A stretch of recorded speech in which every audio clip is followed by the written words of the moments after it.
MES Marampally e-learning. Hello everyone, welcome to another class of e-tutorials of MES Marampally. I am Ahmad Jimshad, Assistant Professor at Department of Business Administration. Today I am dealing with a bit of accountancy, the first semester subject, business accounting. Okay, so we going directly into my topic. Today I will be discussing the generalizing part. Recently the classes have started for the first semester under MG University. So right after the theory part we have taken in the first module, we are moving on to the problem sections in the second module. We already have discussed what are different types of accounts, what are the rules of accounting, what are the different principles followed, what are the different categories or procedures we use. Right now we are moving on to the problem part, generalizing. We are beginning with generalizing of a transaction. In every business organization, every business transaction happening should be recorded. So every transaction which we can measure on monetary basis should be recorded, and this recording, the first stage of recording is generalizing. We will be writing it in the journal of the journal book of account in the accounting process. Okay. So what is a journal? We all know it is the day book. It is the book of primary entry, book of first entry. It is the place where we write a business transaction for the first time. It is also known as a book of original entry. We enter the transactions in a journal in a chronological order, that is at the order of its happening, in the order of date. So on a particular date we will be noting all the business transactions, all the monetary transactions happening in business in order by order, one after the other. And the process of entering a transaction, okay, the process of entering a business transaction is known as journalizing. The process of entering a business transaction in the book of accounts called journal, books of accounts called journal, is known as journalizing.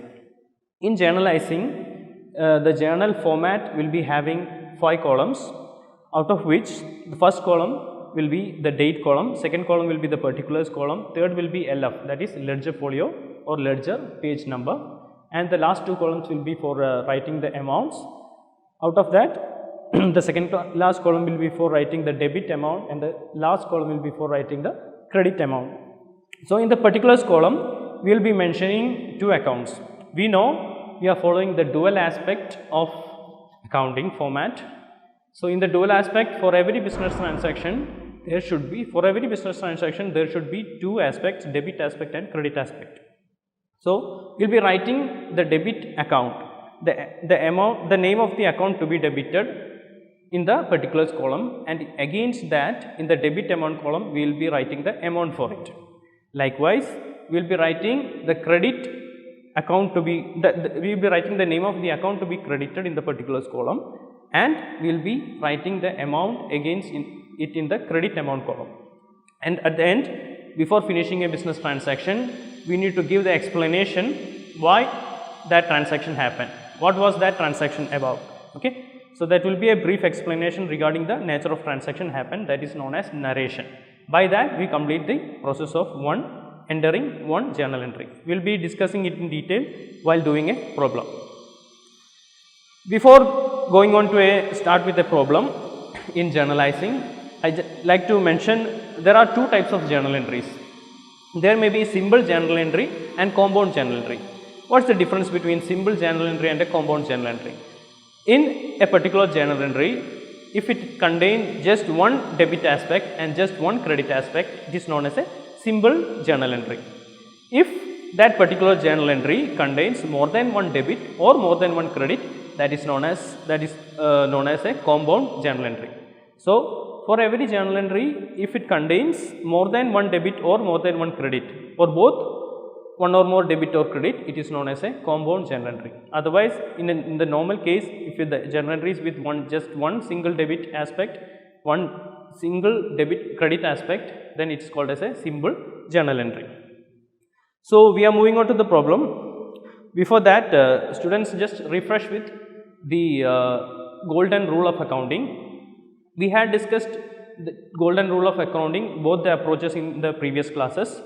Likewise, we have the traditional approach or the British approach, where we follow the rules: debit the receiver, credit the giver, debit all expenses and losses, credit all incomes and gains, debit what comes in, credit what goes out.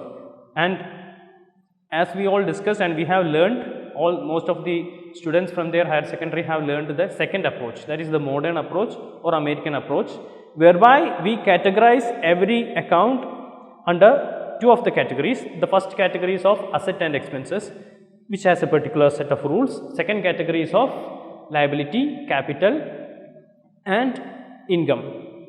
That second category has separate rules. So, to remind you again, I am explaining the set of rules for reminding you again. For the first category, asset and expenses, the rule will be: when there is an increase in the item, asset or expense, we have to debit it. When there is a decrease in the item, the asset or expense, we have to credit it. Likewise, the second category, liability, capital and incomes. For that, any item coming under this category, for every increase we will be crediting it, for every decrease we will be debiting it. That is the rule. Now, we are moving on to the problem. We will be starting with a question which are having just 5 transactions. For you to, for those students who are coming from a non-commerce background, they need to be more attentive. They need to be more careful while learning which all accounts, while finding out which all accounts are there to be debited, which all accounts are there to be credited. So, I will just read the question once and we will be explaining it in detail. So, the question comes like this: journalize the following transactions. The date is given as 2018 January 1st. Started business with cash rupees 10,000 and building rupees 2,000. January 5th, purchased goods worth rupees 5,000 from Anand and Sons. January 6th, paid salary to accountant rupees 3,000. January 7th, sold goods to Kumar rupees 1,500. And January 10th, received from Kumar a check of rupees 1,500 and deposited into bank. Okay. So, you might have already seen the format of journal while I was explaining. I had already mentioned it contains of 5 columns. First one is date, particulars, LF, ledger folio, debit amount column, credit amount column. So, I will be drawing the format on the board and I will be explaining this problem, this question. We will be discussing it right now. So, we are moving on to the problem part. We are journalizing our first problem. We have 5 transactions over here. So, as I explained over the PPT, the journal format is over here. The first column is date, second is particulars, third column is LF, ledger folio, debit amount column and credit amount column. At the top you have to write the name of the statement journal. Okay. So, we are moving on to the first transaction. It is given as 2018, the date is given as 2018 January 1st.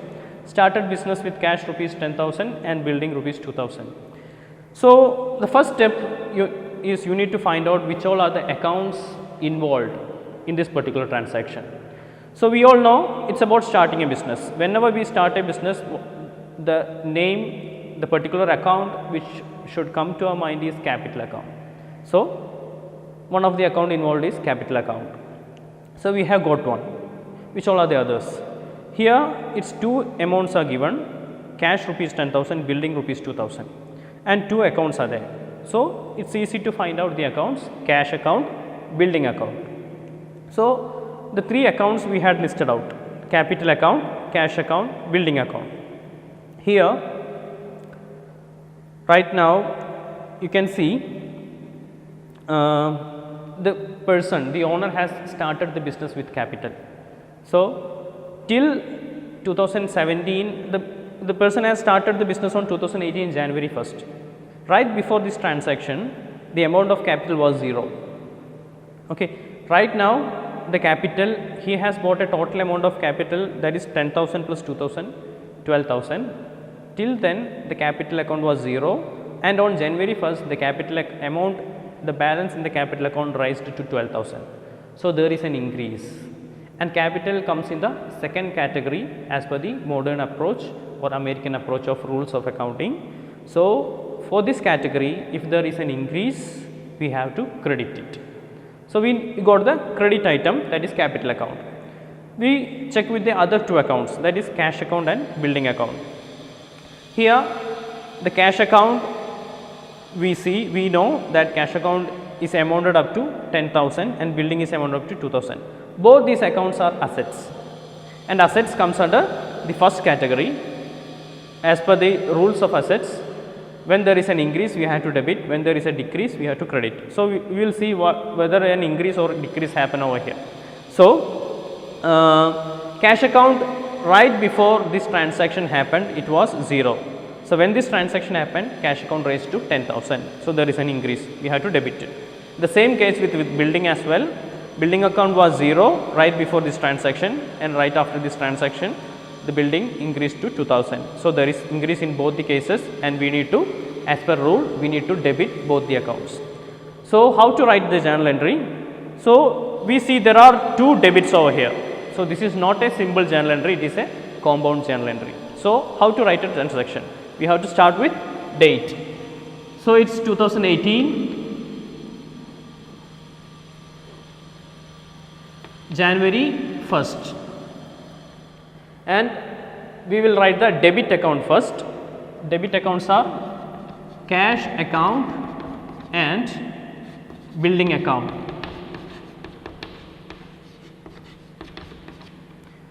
While writing a debit account, we need to follow a specific format. We should start from the margin space, start from the beginning of the particulars column, and at the end against it, within the particulars column you should write DR. The same case for all debit accounts.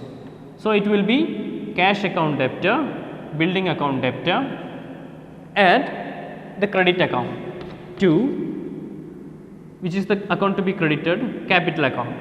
And while writing a credit account, you have to leave a bit of space from the starting point of the particulars column, and you have to write 2 before the credit account.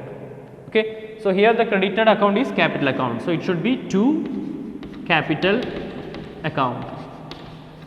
Now we have to write the amounts. Cash column debit, the amount is 10,000, and building column the debit amount is 2,000, and we all know the total amount comes at the credit column, that is to capital account 12,000. After every transaction we need to make sure the amount in the debit column and credit column, the total amount in the debit column and credit column for that particular transaction is same. So here the total amount is 12,000, here also the total amount is 12,000. Is the journal entry complete? No. There are certain other things to things to be done before completing a journal entry. We have to write narration specifically. Okay. So before that there may be a doubt arises. We have filled 1, 2, 3, 4 columns. What is this center column for? LF. This is LF column or ledger folio column, where we have to write the ledger page number. So after the first step of journalizing journal entry, we will be posting this entry to all the 3 accounts, to all the 3 particular ledger accounts, and those ledger accounts will be having particular page numbers in the ledger book. So we will be writing that particular page numbers against these entries over here. Okay. So that's the LF account for. Right now we are not ledgerizing the journal entries, so we will be leaving the LF column blank. Now the final part, the narration. So we have to write down below the transaction, what is that transaction all about. Here it is started business with cash and building. And after every transaction, it is very important, you have to just give an underline on the particulars column. So hereby you finish the first transaction. I repeat again, we found out all the three accounts, that is cash account, billings account and capital account. The first two accounts, cash account and billing account, is debited over here. The second third account, cash account and billing account is debited over here, capital account is credited, and we need to write an explanation for the journal entry, started business with cash and building. So if you are not able to frame what the particular transaction is not about, if you are not able to frame the narration, you can take the sentences from the question as well. Only if you are in trouble, you can just add a term being at the beginning and write the question line, then you will be able to frame the line, narration line. Okay. So this is how we make the first transaction. Now moving on to the second transaction. The transaction date is January 5th. It's purchased goods rupees 5,000 from Anand and Sons. So first step, we need to find out which all accounts are involved in the particular transaction. So there is purchase. Here you need to be particular, you need to see specifically what is purchased. If it is goods, then that is what we trade, what we do the business with. If we are purchasing a furniture or a machinery, it is something goes as assets. So here it is specifically given purchased goods. So the account is purchase account, and we all know whenever we make a purchase, we need to pay cash.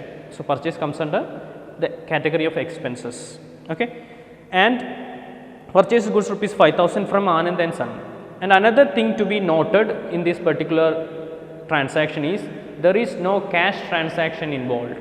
Okay, there is no cash transaction particularly involved, like there is no cash payment happening, because it is not mentioned and paid cash. If it is mentioned purchased goods worth rupees 5,000 from Anand and Sons and paid cash, then it is a cash purchase. As it is not mentioned paid cash, we will be considering it as a credit purchase. So the account on the name of the party arises. So one account is purchase account, we all know. The second account will be Anand and Sons account. So the party's name arises. Now we have to find out whether which is to be debited, which is to be credited. Purchase comes under, it is an expense, it comes under first category, asset and expenses.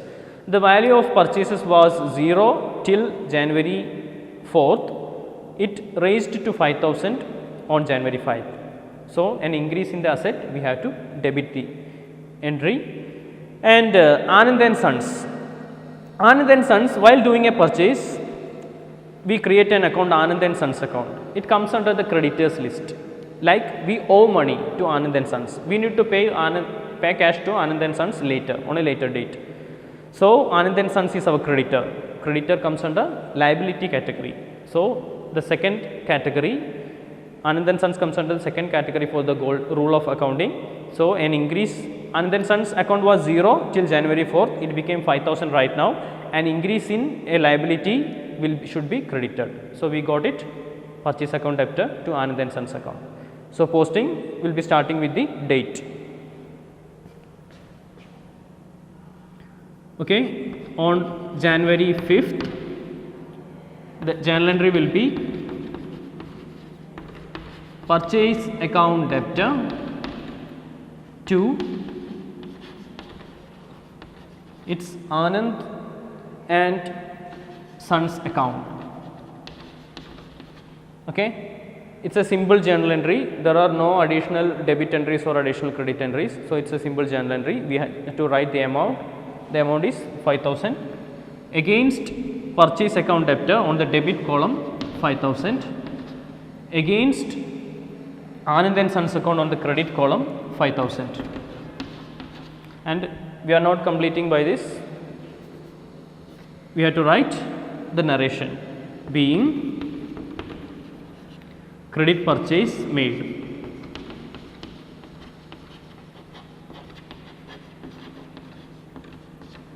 And we have to underline the particulars column. Okay.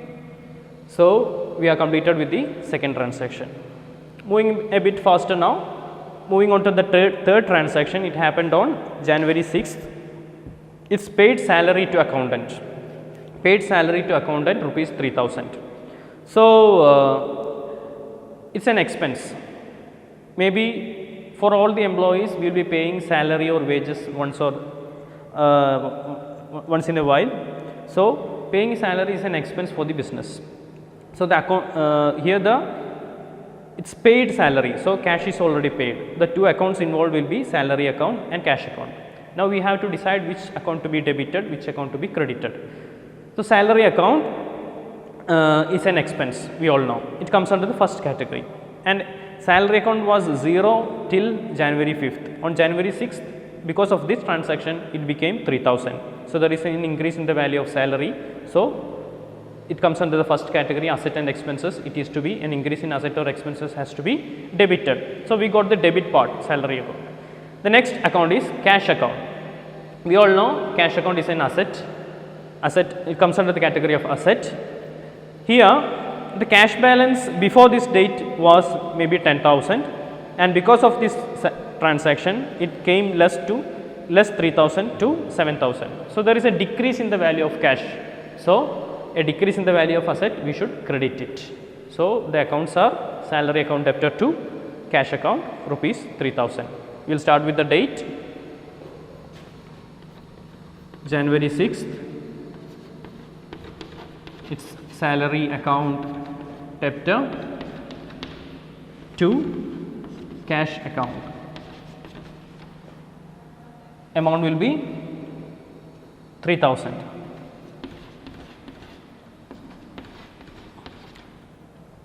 3000 on both sides. So, against the debit item, the account to be debited, you have to write against it in the debit column, and the account to be credited, against that account to be credited, you have to write in the credit column. It should be in the straight line.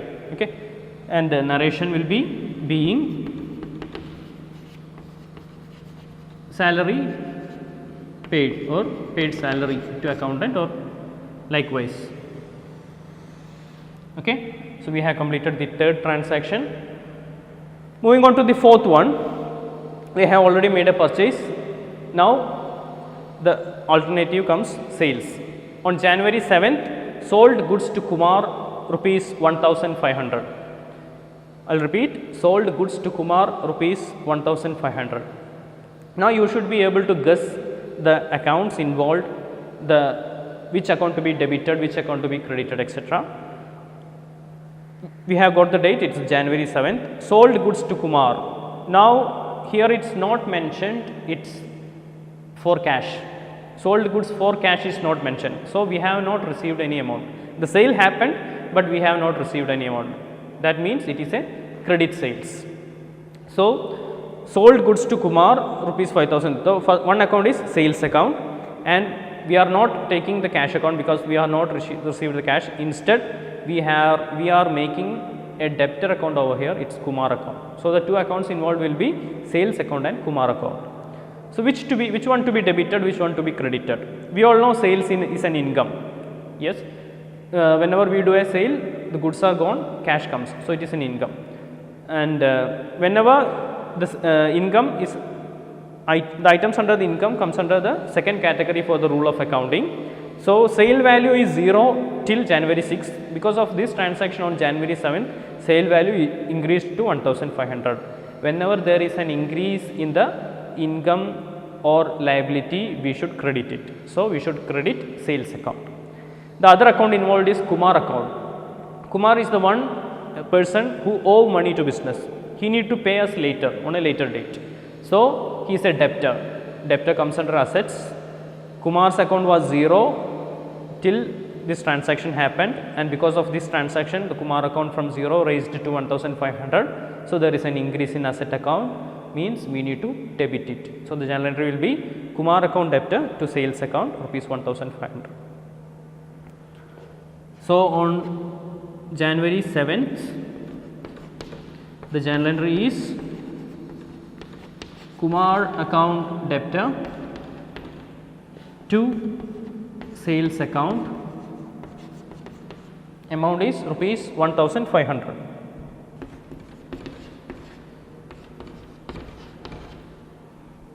and the narration will be paying credit sales made. Okay, moving on to the last and final transaction. The transaction date is January 10th. It's received from Kumar a check of rupees 1500 and deposited into bank. The previous transaction was on January 7th, sold goods to Kumar rupees 1500. So, a sale happened, a credit sale happened, Kumar account debtor to sales account. So, Kumar as a debtor has already arisen. So, the sale happened on January 7th, he is paying us on January 10th. So, received from Kumar a check, he is paying by check. So, cash is not coming, you have to note it, check for rupees 1500. So, he is paying us the full amount of the sales. Received a check of rupees 1500 and deposited into bank. On the same date itself, we are depositing the check into the bank. So, the cash balance within us is not rising here. We are depositing it in the bank, so the bank balance arises, bank balance increases. So, we need to find out which all are the accounts involved. So, definitely there is Kumar account. Kumar account is involved, then it is not cash account because he has paid by check and we have deposited the check to our bank. So, it will be bank account. So, Kumar account and bank account, which one to be debited, which one to be credited. We all know bank account comes under assets. For every asset, if there is an increase, it is to be debited. If there is an decrease, it is to be credited. Bank account was 0 till January 10th. Because of this transaction, the bank account raised from 0 to 1500. So, there is an increase in asset, we need to debit it. So, bank account will be debited over here. And Kumar account has to be, Kumar account we know it comes under debtors, it is also as current asset. So, Kumar account balance was 1500. From January 7th, the balance was 1500. And because of this transaction, it became 0 because he paid off his 1500 amount. So, because of this transaction, because he made his payment, the debtor balance, the balance of Kumar account reduced from 1500 to 0. So, there is a decrease in asset and we need to credit that particular account. So, the journal entry will be bank account debtor to Kumar account. Date is January 10th. The journal entry is bank account debtor to Kumar account. The amount is 1500 and the narration will be received check from Kumar and deposited into bank. So, we have deposited the check to our own bank. So, with that we are coming to an end of this problem. We have after completing all the transactions, we need to close the particular journal. Okay. So, this is the particular format and this is the most simple problem, simple style of question which we can learn, which we can make use of it for understanding the journalizing process. Hope you all understood. I hope you all learned what is journalizing in a simple manner. We will be coming up with good videos further in journalizing and ledgerizing later. Thank you all. Thank you.